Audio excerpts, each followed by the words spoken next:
Assalamualaikum warahmatullahi wabarakatuh.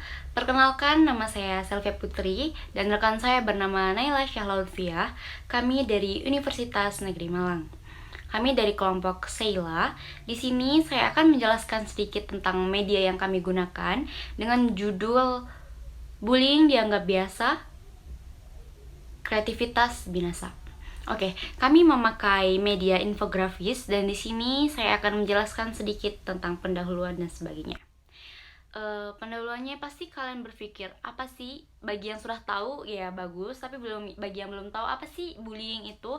Bullying atau intimidasi adalah tindakan yang dapat merugikan individu secara emosional, mental, dan bahkan fisik.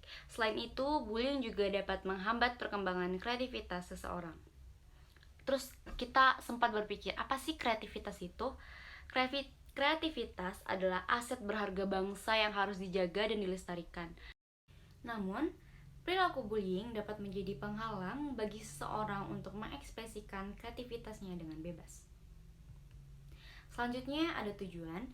Jika kita ingin menghentikan pelecehan dan meningkatkan kreativitas bangsa, pelecehan di sini maksudnya bullying itu. Bullying itu tidak mesti kekerasan secara fisik, tapi juga bisa termasuk pelecehan. Kita perlu meningkatkan kesadaran akan pentingnya menghormati perbedaan dan menghargai setiap orang. Pendidikan dan sosialisasi yang kuat tentang nilai-nilai seperti toleransi, empati, dan penghargaan untuk perbedaan dapat menjadi langkah awal yang baik. Selain itu, sangat penting untuk membuat lingkungan yang mendukung di mana setiap individu itu dapat mengembangkan kreativitasnya, mereka dapat berbicara secara leluasa. Akibatnya tidak hanya kita akan mengurangi tingkat pelecehan atau perilaku bullying tersebut, tetapi kita juga akan menciptakan masyarakat yang lebih kreatif, inovatif, toleran, dan ramah. Terus ada manfaat dari bidang layanan ini, yaitu pertama, menyadarkan peserta didik akan pentingnya menghormati perbedaan dan menghargai individu lain untuk mencegah perilaku bullying. Yang kedua, ada memahamkan dampak negatif bullying terhadap kreativitas dan perkembangan individu. Yang ketiga, ada mengajak peserta didik untuk bersikap proaktif dalam mencegah dan mengatasi perilaku bullying. Yang keempat, ada mendorong peserta didik untuk menjadi agen perubahan dan menciptakan lingkungan yang aman dan mendukung bagi kreativitas bangsa. Yang kelima, ada memberikan pemahaman yang lebih baik tentang pentingnya kreativitas dalam pembangunan bangsa. Yang keenam, ada menginspirasi peserta didik untuk mengembangkan kreativitasnya secara positif tanpa takut menjadi korban bullying. Jadi dengan ada layanan ini kita dapat memberikan inspirasi kepada mereka bahwa mereka dapat mengembangkan kreativitas mereka dengan luas tanpa takutnya ada bullying. Kenapa? Karena jika bagi peserta didik yang sudah terkena dampak dari bullying tersebut, mereka akan menutup diri, mereka tidak akan mengembangkan potensi mereka secara optimal, mereka tidak akan mengembangkan apapun yang mereka miliki, kreativitas apapun yang mereka miliki untuk kepentingan bangsa, untuk kepentingan diri sendiri dan selanjutnya. Karena apa? Karena mereka takut akan perilaku bullying tersebut. Nah, selanjutnya ada sasaran dari media infografis yang telah kami buat. Nah, sasaran kami itu ialah siswa-siswi sekolah menengah pertama. Kenapa? Karena di SMP ini merupakan usia-usia remaja yang dimana terjadi banyak perubahan, entah itu dari sikap, perilaku, ataupun emosi seseorang. Nah, masa remaja juga termasuk masa pencaharian jati diri. Jadi dengan adanya media infografis ini diharapkan para siswa-siswi itu dapat tahu bagaimana bahayanya bullying bagi kreativitas, sehingga mereka itu bisa menjauhi segala bentuk perilaku bullying yang ada. Untuk proses pengembangan media ini, kami menggunakan aplikasi Canva untuk membuat media infografis ini. Nah, langkah-langkahnya itu pertama, pastinya kami tentukan terlebih dahulu tema serta judul yang akan kami angkat. Tema yang kami angkat dalam media infografis ini ialah tentang bahaya bullying bagi kreativitas bangsa. Dari tema tersebut, kami mengambil judul yaitu Bullying Dianggap Biasa, Kreativitas Binasa. kami mengambil tema dan judul tersebut memiliki alasan pastinya. Dan alasan kami ialah karena di zaman sekarang itu bullying sudah dianggap biasa oleh orang-orang. Sudah banyak orang yang melakukan aksi bullying, entah itu disengaja ataupun tidak disengaja. Jadi kami berharap dengan adanya media infografis ini, orang-orang itu bisa sadar bahwa bullying itu berbahaya. Bullying itu memiliki dampak luar biasa, entah itu bagi pelaku ataupun korban. Salah satunya untuk korban, bullying itu dapat menurunkan daya kreativitasnya.